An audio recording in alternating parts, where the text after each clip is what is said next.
आप आरती यादव की मां हैं? जी, आप कौन? Mumbai crime branch. तो आरती बताओगी हमें, रोहित ठाकुर को किसने मार डाला? क्या? पता नहीं था तुम्हें कि रोहित का मर्डर हो चुका है? इस सब से हमारी बेटी का क्या लेना देना? आरती, कौन है ये रोहित ठाकुर? माँ, रोहित मेरी क्लास में पढ़ता था। हम सिर्फ फ्रेंड्स थे। सिर्फ फ्रेंड था? हाँ सर, सिर्फ फ्रेंड था। मुझे यकीन नहीं हो रहा है कि रोहित का मर्डर हुआ है। हमारे पास तुम्हारे फोन रिकॉर्ड्स हैं। हम जानते हैं तुम हर दिन रोहित से बातें करती थी फोन पर, घंटों तक। और जिस दिन रोहित का मर्डर हुआ वो यहां कुर्ला आया था। शायद तुमसे मिलने आया होगा। मिला था वो तुमसे?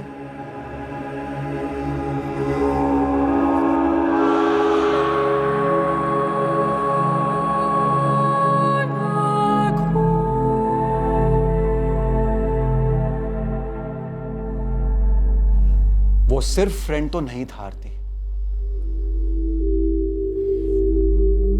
देख बेटा, तू जो भी कुछ जानती है ना, सब कुछ सच सच बता दे।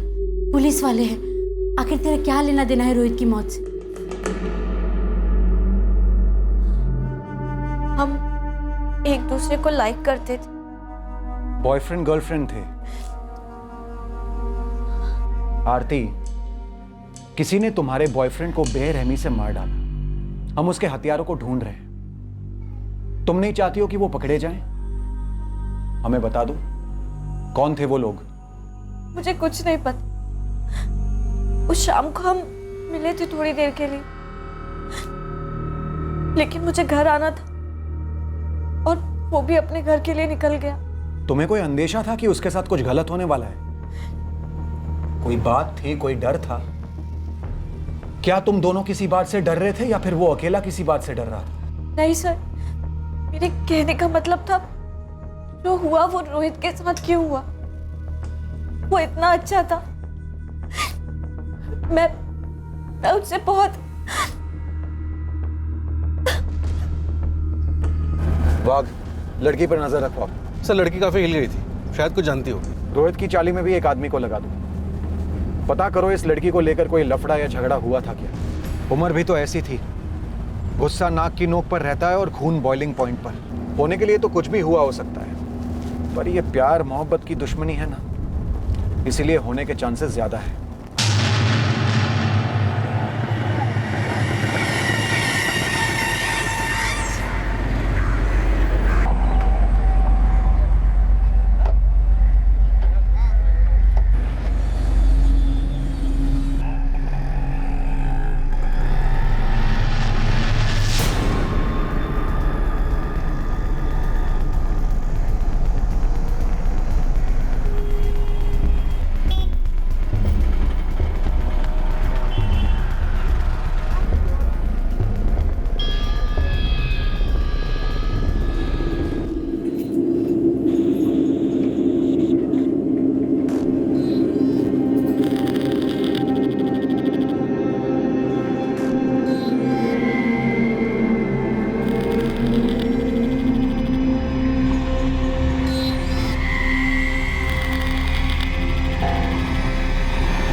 देखो बेटा, हम जो तुम्हें देने की कोशिश कर रहे हैं वो हमारे बाबूजी ने हमारे बारे में सोचा भी नहीं था। खिलाने के पैसे नहीं थे तो हम पढ़ाते कहाँ से?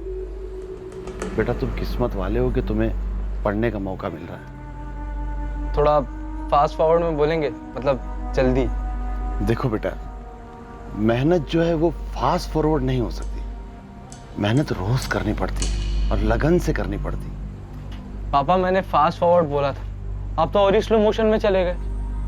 ठीक है, सुनो, आज से तुम्हारा रात देर तक घर से बाहर रहना बंद, और तुम्हारे जो ये लफंगे आवारा दोस्त है ना, इनके साथ घूमना फिरना बंद। देखो बेटा, हो सके तो इनको अपनी गाड़ी से उतार दो, नहीं तो तुम्हारी गाड़ी जो है वो चल नहीं पाएगी, और मंजिल मिलने से तो रही। हो गया पापा आपका? सुना दिया रूस की तरह लेक्चर, और मैंने क्या किया? इस कान से सुना और इस कान से निकाल दिया। अब जाऊं? जल्दी लौट। जाने देंगे तब तो आऊंगा ना। अच्छा संभाल के जाओ। एक 50 का पत्ता मिलेगा।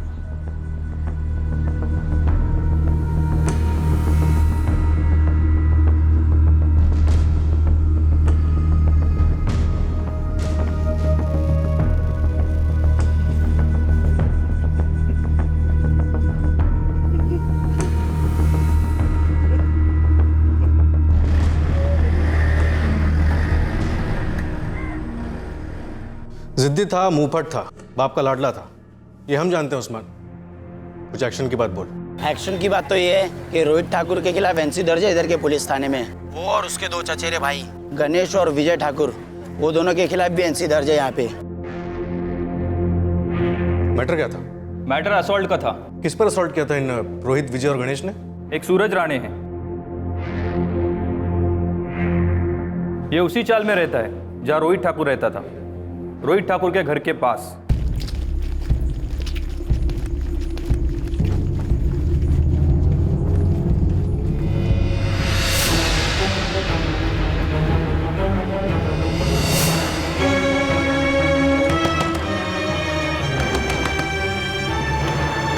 सूरज किधर है? बात क्या बेटा? सूरज किधर है? क्या रे रोहित? सर, रोहित ठाकुर के खिलाफ एनसी सूरज राणे और उसके बाप रघुवीर राणे ने की थी, और इत्तेफाक की बात है कि रोहित, उसके भाई गौरव और बाप सुरेश ने सूरज राणे के खिलाफ एनसी की थी। झगड़ा किस बात को लेकर हुआ था? बदला। रोहित ठाकुर मर्डर केस में पहला एंगल उभरा था आरती यादव वाला, और अब अतीत का एक और एंगल उभर कर सामने आया था, चौल में हुए आपसी झगड़े का एंगल। दो परिवारों के बीच हुए एक छोटे से मसले को लेकर इतनी गहरी दुश्मनी निकल आई थी। आखिरकार क्या था यह छोटा सा मसला? गौरव ठाकुर, सूरज राणे ने तुम्हारे भाई रोहित के खिलाफ और तुम लोगों ने उसके खिलाफ एनसी दर्ज करवाई थी।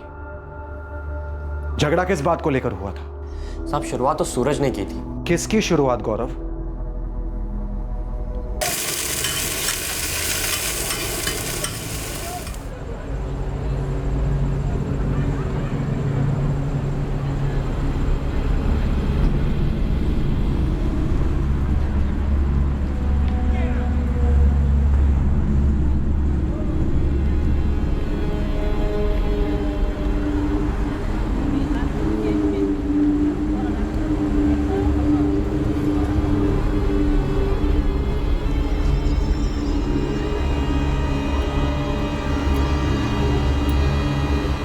यार क्या माल थी वो लड़की। हाँ यार क्या झकास दिया। पापा, रोज की आदत बना ली इन्होंने, यही मंडली जमा के बैठ जाते हैं, उल्टी सीधी बातें करते हैं, चीखते हैं, चिल्लाते हैं। हाँ ठीक है, पर वो लोग घर के अंदर तो नहीं घुसे, घर के बाहर उनको जो करना है करने दो, तुम उनके मुंह मत लगो। लीजिए कैसे पानी। चुप रह सकते हैं कुंती? बाहर बरामदे को जाके देखा है, हर जगह वो राख और सिगरेट के टुकड़े फैला रखे हैं। अरे हम झाड़ू लगा देते हैं ना। झाड़ू उनकी नीयत, उनकी फितरत पे लगाने की जरूरत है। अपने बरामदे में जाके गंदगी क्यों नहीं करते वो लोग? सब सूरज और उसके दोस्तों की रोज की आदत थी, लेकिन उस दिन तो पापा के दिमाग का फ्यूज ही उड़ गया। चलो चलो उठो तुम लोग यहाँ से, चलो निकलो यहाँ से, और कल से यहाँ नजर नहीं आना, समझे? क्यों काका? क्यों काका मतलब? तुम्हारी बकवास हम क्यों झेलें? और ये सिगरेट का धुआं और ये गंद, ये हम क्यों भुगते हैं? ओ ये समस्या है, लेकिन काका आप तो घर के अंदर बैठे हो ना। ये भी हमारे घर का हिस्सा है। तो तुमको ये सब मंडली जमाना ना, तो जाके अपने घर के सामने जमाओ, जाओ। काका एक सोल्यूशन है मेरे पास, आप एक काम करो, आपको मेरा घर पता है ना, मेरे घर के बाहर जाके आप अड्डा जमाओ, अपनी तरह 2-4 बुड्ढों को इकट्ठा कीजिए और वहां जाके सुट्टा मारिए। ए लाली चल सुट्टा दे, लाइटर भी दे। ये लीजिए काका, पहली बार पी रहे हैं ना, इसलिए मेरी तरफ से फ्री है। वैसे सुट्टा जलाना आता है ना आपको, कि वो भी हम सिखा दे। बचपन में तेरे बाप ने अगर तुझे थप्पड़ मारा होता ना, तो ये थप्पड़ नहीं खाना पड़ता तुझे। सारा कसूर तेरे माँ बाप का, उन्होंने इतना लाड़ प्यार किया और तू कमीना निकल गया। चल चलो निकल यहाँ से, चल। तुम लोग भी समझाना पड़ेगा। चल चल जा यहाँ से, चल चल, और कल से दिखना मत यहाँ, चल। सूरज से बात सही नहीं गई और उसने उसी रात जवाबी हमला कर दिया।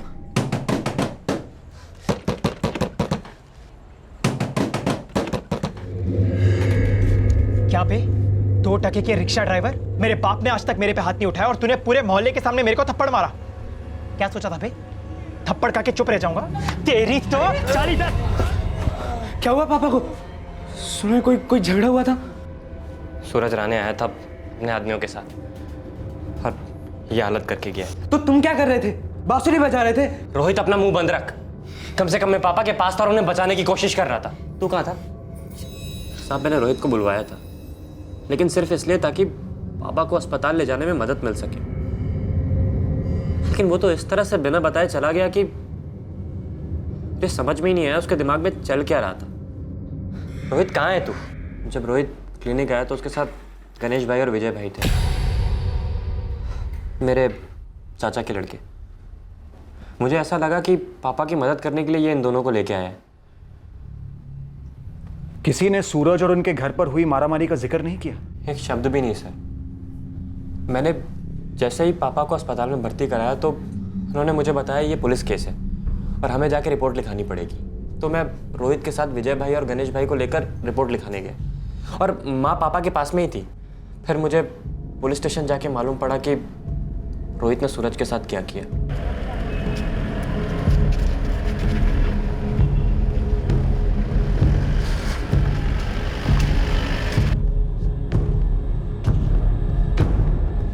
तीन लोग थे साहब। एक तो वो हमारी चौल वाला रोहित ठाकुर और उसके साथ 2 गुंडे और भी थे। बगाना था, देखो कितनी बेरहमी से मारा। साहब ये 1 नंबर के झूठे और फट्टू लोग हैं साहब। इसने पहले मेरे बाप को इतनी बुरी तरह से मारा कि वो अभी भी हॉस्पिटल में। आप चलकर देख सकते हैं। तुमने देखा था इन्हें तुम्हारे बाप को पीटते हुए? मैं बाहर था, लेकिन ये मेरा बड़ा भाई है, इसने देखा था साहब। इसको भी थोड़ी पड़ी। तुम्हारा नाम क्या है? रोहित ठाकुर, सुरेश ठाकुर का छोटा लड़का हूँ साहब। सर लड़ाई पहले इसने शुरू की थी। इसने मेरे पापा पे जानलेवा हमला किया था। साहब ये झूठ बोल रहा है साहब। अरे मैंने आज तक वो सुरेश ठाकुर से बात ही नहीं किया है। अरे वो आए थे, यहाँ वहाँ की बातें कर रहे थे, सबके सामने मेरे को थप्पड़ मारा और उसके बाद इसको भेजा ये रोहित ठाकुर को इन गुंडों के साथ मेरे को मारने के लिए। साहब आप पहले हमारा केस दर्ज कीजिए साहब। इसने मेरे बाप पर जानलेवा हमला किया है साहब। नहीं साहब पहले हम लोग आए। साहब पहले आप हमारा केस दर्ज कीजिए साहब। आप पहले हमारा केस साहब, लेकिन हम लोग पहले यहाँ पर आए ना, आप हमारा। शांत बसा। सुनो ये तुम दोनों का केस में लेने वाला हूं। शांति रखो। तुमने इस मामले के बारे में हमें पहले क्यों नहीं बताया? साहब ऐसी बात नहीं है। करीबन 1 साल पहले वो इंस्पेक्टर साहब ने दोनों पार्टियों की कंप्लेंट दर्ज की थी, लेकिन फिर पापा को ठीक होने में 4-5 महीने लग गए और उसके बाद हमारा वो राणे परिवार से कुछ खास लेना देना रहा ही नहीं। तो तुम्हें लगता है कि इस पूरे 1 साल में रोहित और सूरज का कोई सामना नहीं हुआ होगा? कोई झड़प नहीं हुई? पता नहीं साहब।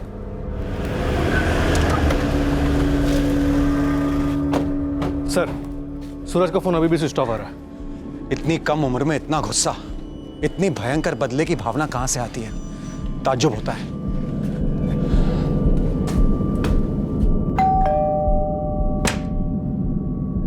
जी क्राइम ब्रांच से। सूरज कहाँ है और उसका फोन क्यों ऑफ है? वो तो कल रात को ही कहीं चला गया, बोल के नहीं गया है कहाँ गया। और उसके पिता रघुवीर राणे? वो उधर ही होंगे, ये एस्टेट एजेंसी में।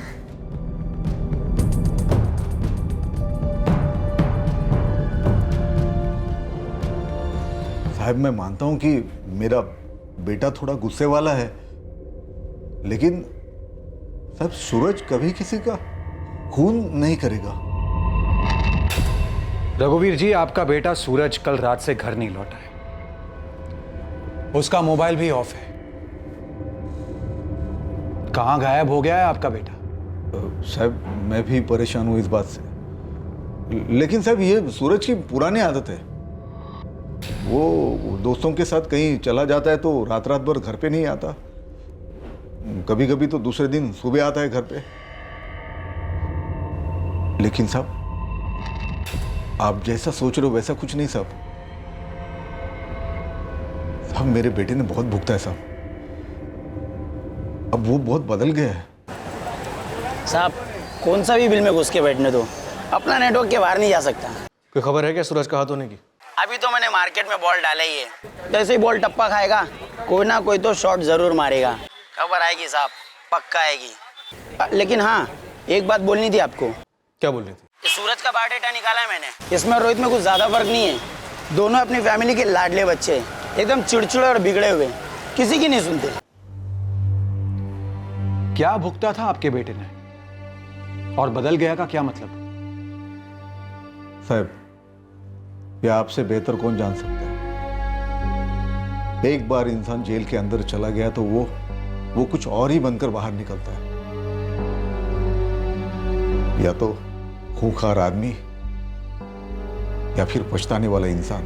जेल क्यों हुई थी सूरज को, और ये पछतावा किस बात का? हाँ, इस केस के दौरान हमें पता चला कि इस सूरज ने ऑटो ड्राइवर सुरेश ठाकुर पर हमला किया था। सुरेश ठाकुर की हालत बहुत खराब थी, काफी बुरी तरह चोटें आई थी। तो सूरज को सजा हुई इस केस में? हाँ हुई, पड़ोसी विटनेस थे, स्ट्रॉन्ग केस बना, चार्जेस भी साबित हुए।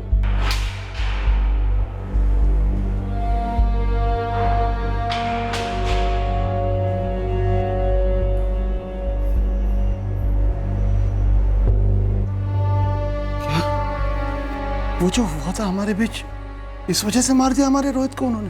पता नहीं पापा, मुझे भी यकीन नहीं हो रहा है। आप पे हमला करने के लिए उसे 5 महीने की जेल हुई थी।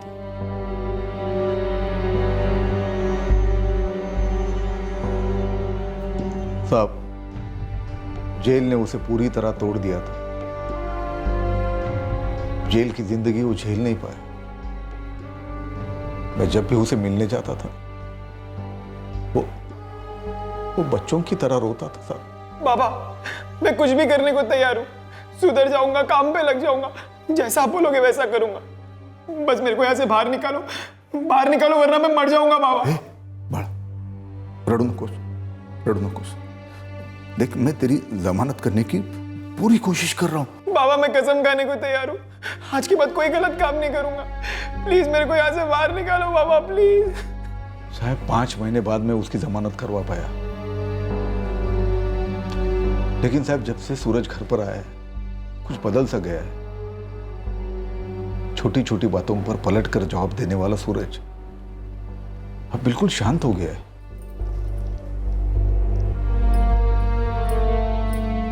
सूरज, ए बेटा, सूरज बेटा, जेवायला रे बेटा। काय साला बड़ा, देख जब तू पहले जिद करता था और चिल्लाता था तब बहुत बुरा लगता था, पर अब तू ऐसे चुपचाप बैठे रहता है और भी बुरा लगता है रे। काय साला, अपनी आई को नहीं बताएगा? रघुवीर जी, अगर आपका बेटा इतना शांत हो गया है और इतना सुधर गया है तो फिर वो गायब क्यों है और उसका मोबाइल क्यों ऑफ है? कहां छुपा है वो? अब अगर वो भागा है तो मुझे मालूम है वो क्यों भागा है। क्योंकि उसे डर है कि हम उस पर शक करेंगे। बिल्कुल सर,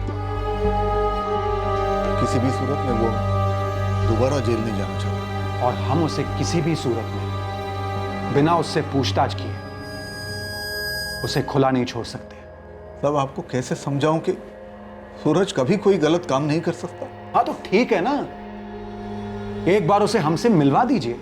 हम इतने सालों से ये काम कर रहे हैं, थोड़ी बहुत समझ है हमें। बंदे को देखते ही समझ जाते हैं कि कौन कितने पानी में है।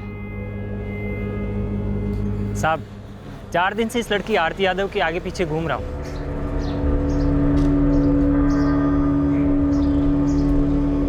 निकला कोई कनेक्शन? साहब, ये लड़की तो फुल टू इनोसेंट है साहब। हाँ, पर रोहित ठाकुर के साथ इसका लव जरूर था, पर बात उसकी मौत की है तो दूर दूर तक इससे कोई कनेक्शन नहीं है उसका। अक्सर कनेक्शन दूर दूर से ही होते हैं गोविंद, बिना वायर के, और रिमोट किसी और के हाथ में होता है। अब तक रोहित ठाकुर मर्डर केस में उसकी गर्लफ्रेंड आरती यादव का किसी भी तरह का कनेक्शन सामने नहीं आया था। दूसरी तरफ रोहित ठाकुर की जिंदगी के अतीत का एक हिस्सा शक करने लायक था। सूरज राणे वाला एंगल मजबूत था, लेकिन सूरज जेल से छूटने के बाद बदल गया था। हालांकि वो डर के मारे घर से भागा जरूर था, लेकिन उसके खिलाफ कोई ठोस सबूत नहीं मिल पा रहे थे। इतने में एक तीसरे एंगल का मोर्चा खुला। एक ऐसी खबर आई जिसने इस एंगल को आखिरी एंगल बना दिया। मान लो ये ग्लास रोहित का है जिसमें से उसने शराब पी।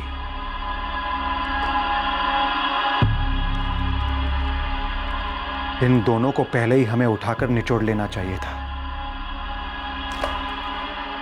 उठा लाओ दोनों को।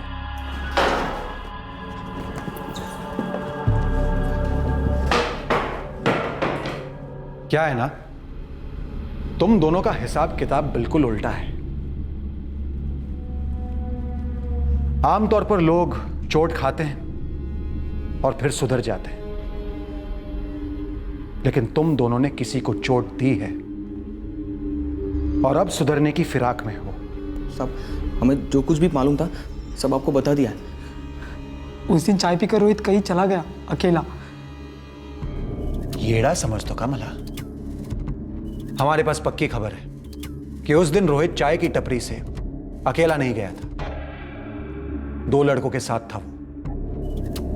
नाम सुना होगा तुम लोगों ने, पुनीत बेंद्रे और सलीम कुरैशी। साहब, अपनी चाली में एक चाय वाला है, बोलता उसने पक्का एक चीज देखा है। 14 जून की शाम को रोहित अकेला चाय की टपरी से नहीं गया था, उसके साथ पुनीत और सलीम भी गए थे।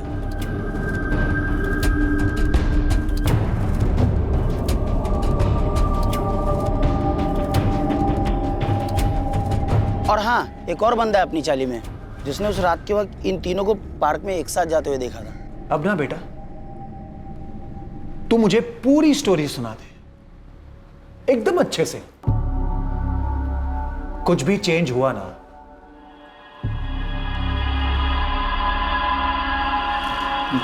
तो मैं तेरे इस थोबड़े का नक्शा चेंज कर दूंगा, तेरा भी। और याद रखना, हमारी दी हुई चोट का दर्द वक्त के साथ साथ बढ़ता नहीं है, बढ़ता है। तो अभी सोच लो, सच कैसे बोलना है तुम दोनों को, खड़े खड़े या फिर जमीन पर लेटकर? साहब, हम रोहित को लेकर पार्क में गए थे। हाँ साहब, हम गए थे, बस ये बात आपको नहीं बोली थी, पर हमने कुछ नहीं किया साहब। क्या बात कर रहा है बे? ले कसम से यार, तगड़े से तगड़ा माल हाथ लगा। क्या बे सलीम, मेरे को भी नहीं बताया तूने तो है? अबे यार, तुम दोनों को सरप्राइज देने का सोच रहा था। ये चाय शाय को गोली मारो, पार्क चलते हैं, एक एक क्वार्टर मारते हैं, पूरी खंबे का नशा हो जाएगा, गारंटी। चल चल।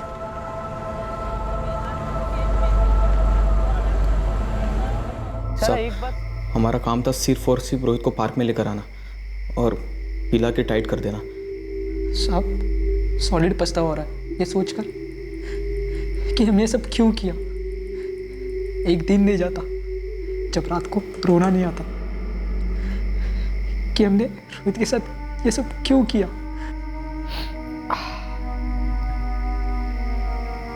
अबे सलीम, साला एक बात समझ नहीं आ रही, अपन 3 लोग हैं ना, तू ये मैं, अबे तू ये चौथा ग्लास किस लिए रखा है बे? अरे हमारे यहाँ पुराना रिवाज है, मैंने अब्बू जान को बोलते हुए सुना था, जब 3 जन पीने बैठते हैं ना तो भटकता बुट टपकता है, वो नाराज ना हो इसीलिए चौथा गिलास रखा है। अबे जा बे, क्या गवारों जैसी बातें कर रहा है, ये भूत कुछ नहीं होता है। हाँ बच्ची, अब हम ठहरे अनपढ़ गवार, बस तू एक पढ़ा लिखा शाना है। ए सलीम, इसकी बातों में क्या रहा है? वो भटक तो वो भूत आ गया और भटक गया तो तू बनाना भाई। अबे साले, तू भी ऐसे ही निकला? अबे सोचा नहीं था तुम लोगों जैसे दोस्त होंगे बे मेरे।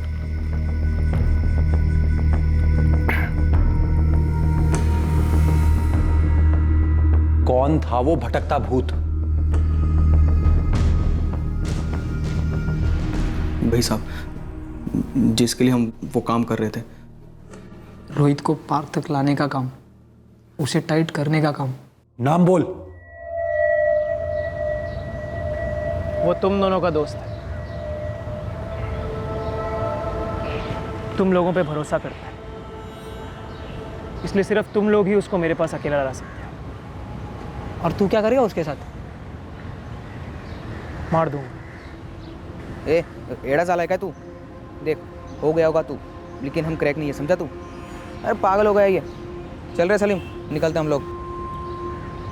25,000 25,000 दूंगा तुम लोगों। तुम लोगों को सिर्फ उसको पार्क तक लेके आना, जब मैं गेम बजाऊंगा तब तुम लोग वहां पे होगे भी। इसका मतलब तुम दोनों में से कोई नहीं फंसेगा।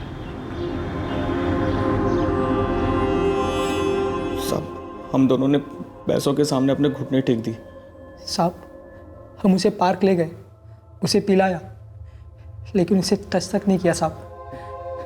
पूरा काम सूरज ने ही किया।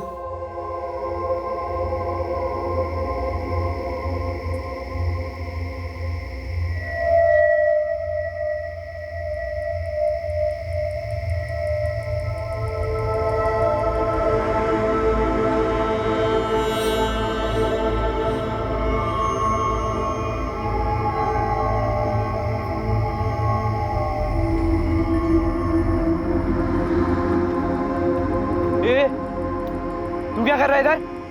अबे ये क्या कर रहा है हमारी पार्टी में? मैं यहाँ इसलिए आया क्योंकि ये पार्टी मेरी है रोहित। इस पार्टी का स्पॉन्सर मैं हूँ, भटकता भूत सूरज राणे। ये हो क्या रहा है इधर? साला इसके साथ बैठ के पीऊंगा मैं? मेरे बाप पे हाथ डाला था, इसके साथ तो खड़े होकर मुंह भी ना मैं। मेरे को भी शौक नहीं है तेरे साथ बैठ के दारू पीने का। मैं यहाँ सिर्फ अपना बदला पूरा करने आया हूँ। 5 महीने जेल में सड़ा मैं, तेरे और तेरे बाप की वजह से। विजय बे, समझ क्या रखा है? वो तुम दोनों सालों सच्ची में कोई भूत देख लिया क्या? ये दोनों मेरे लिए काम कर रहे हैं। इन दोनों का काम था तुझे मुझ तक पहुंचाना, और अब मेरा काम है तुझे ऊपर तक पहुंचाना। साहब, हमने कुछ नहीं किया साहब। हाँ साहब, आई शपथ साहब, कुछ नहीं किया हम लोगों ने। सच बोल रहे हम साहब, कुछ नहीं किया। हैं? कुछ नहीं किया? अपने खास दोस्त के भरोसे का कत्ल किया, उसे उसके खूनी के हाथ में सौंप दिया, और कहते हो कुछ नहीं किया? तुम दोनों इस मर्डर में सूरज के साथ बराबर के भागीदार हो। हाँ उस्मान बोल। ओके सर, सूरज राणे अंधेरी इसके लॉज में छुपा बैठा है। चलो वश में करते हैं इस भटकते भूत को।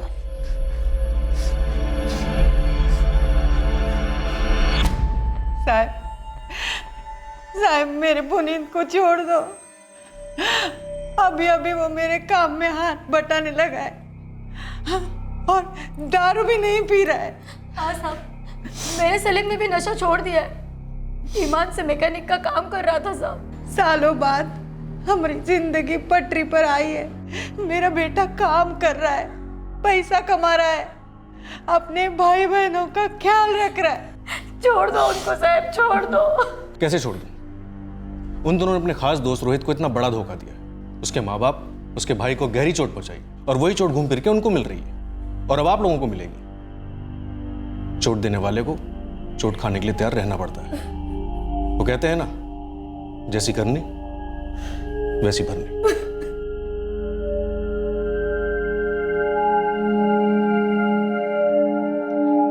क्या हुआ करो? कौन है हमारे रोहित का हत्यारा? सूरज राणे। अपनी जेल की सजा का बदला लिया हमारे रोहित से। हे भगवान,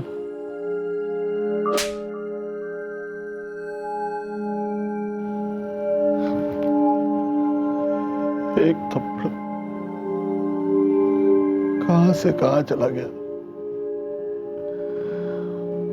अब सबको खत्म कर गया।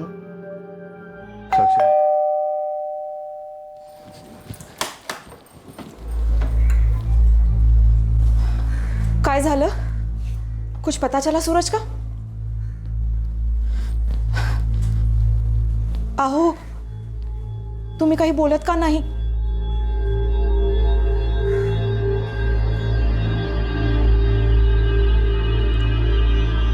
साक्षी, हमें लगा हमारा लड़का बदल गया है, चुप सा रहता है, पर वो चुप्पी जहरीली थी। उस चुप्पी में बदले का जहर उबल रहा था, रोहित के खिलाफ। सूरज ने? साक्षी, सूरज ने रोहित का कत्ल कर दिया। और पुलिस ने उसे धर लिया है। मेरे को कोई अफसोस नहीं, मैंने जो किया सो किया। रोहित का खून किया है तूने और तुझे कोई अफसोस नहीं?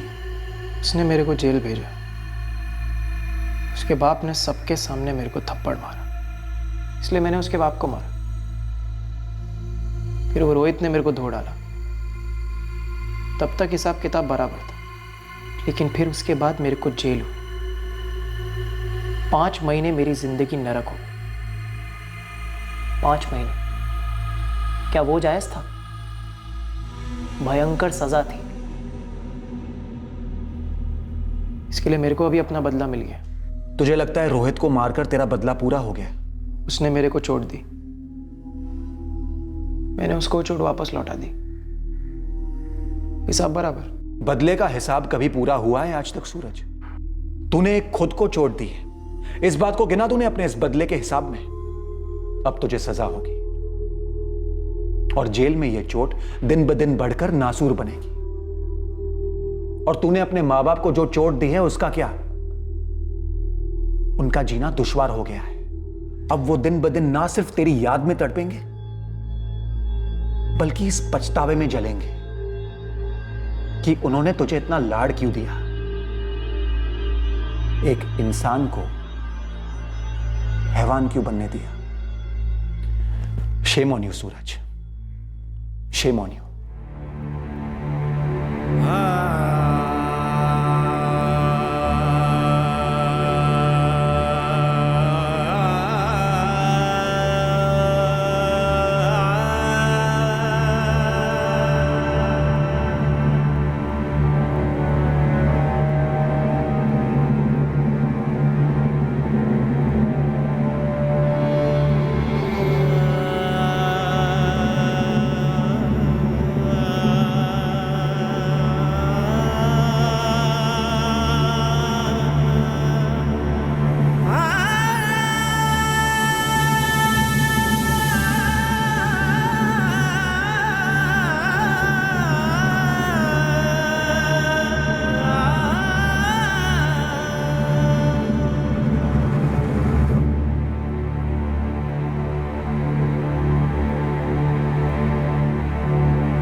सुरेश को उस थप्पड़ का रंज है जो उन्होंने सूरज को लगाया था तमीज सिखाने के लिए।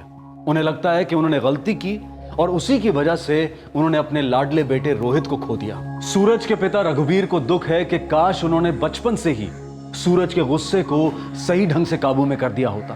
और पुनीत और सलीम दोनों की माएं कविता बेंद्रे और फौजिया कुरैशी अब भी पूरी तरह से समझ नहीं पा रही हैं कि उनके बेटों ने क्या गलत किया है। शायद वो समझती हैं पर उस सच का सामना ही नहीं करना चाहती। सूरज, पुनीत और सलीम, इन तीनों के स्टेटमेंट्स ले लिए गए हैं। सूरज फिलहाल जुडिशियल कस्टडी में है और पुनीत और सलीम को जुवेनाइल करेक्शन होम में भेजा गया है। इन तीनों पर आईपीसी की धारा 302 मर्डर के लिए, धारा 201 सबूत मिटाने के लिए, धारा 34 act done with common intent के लिए और धारा 364 मर्डर के इरादे से किडनैपिंग के चार्जेस लगाए गए हैं। बचपन से जवानी का रास्ता बगावत की खाई से होकर निकलता है। हर माँ बाप को इस नाजुक और खतरों से भरी पगडंडी पर अपने बच्चों को संभालना पड़ता है, जो सही और गलत के बीच का फर्क भांप नहीं पाते और गुस्से और इमोशनल ब्लैकमेल द्वारा अपनी मांगे पूरी करवाने में लग जाते हैं। हम सभी जो माँ बाप हैं इससे बहुत अच्छी तरह से वाकिफ हैं जब हम इस बगावत की चोट को चुपचाप सह लेते हैं, इस डर से कि कहीं अपना बच्चा चोट ना खाए हमारे ही शब्दों से या फिर हमारे द्वारा उठाए गए कदमों से। अक्सर एक थर्ड पार्टी जैसे कि शिक्षक गण, कोई रिश्तेदार या कोई काउंसलर माँ बाप और बच्चों के बीच इस चोट के रिश्ते के बारे में बच्चों से सीधी सरल बात कर सकते हैं। लेकिन बच्चों के इस रोष को, इस गुस्से को, इस बढ़ते हुए स्वार्थ को अगर सही समय पर अंकुश ना लगे तो चोटों की बौछार का सामना करना पड़ता है। ना सिर्फ बच्चों और माँ बाप को बल्कि उन मासूम लोगों को भी जो इन बिगड़ी हुई औलादों के रास्ते में आ जाते हैं। एबनॉर्मली जिद्दी, बेबुनियाद गुस्सा, ये सब नजरअंदाज करने जैसे लक्षण नहीं है और ना ही समय के साथ इनके ठीक होने की अपेक्षा करना सही होगा। जरूरत है कि सोच समझकर ठंडे दिमाग से लेकिन दृढ़ इरादे से बच्चों को इस बात का आदी कराया जाए कि हर बार उनकी नहीं चल सकती, हर मांग पूरी नहीं हो सकती। एडजस्ट और एक्सेप्ट करने की शक्ति बच्चों के लिए माँ बाप की सबसे बड़ी देन हो सकती है। परफेक्ट बिहेवियर जैसी कोई चीज नहीं होती है और ना ही किसी दुर्व्यवहार के लिए एक स्टैंडर्ड परफेक्ट हल हो सकता है। बस समझदारी और कॉमन सेंस का इस्तेमाल करके मामले को हाथ से बाहर ना जाने दें। आपसे फिर मुलाकात होगी क्राइम पेट्रोल सतर्क में एक और नए केस के साथ। तब तक अपना ख्याल रखें, सुरक्षित रहें और याद रखें, सही वक्त सही कदम, सतर्क रहें। जय हिंद।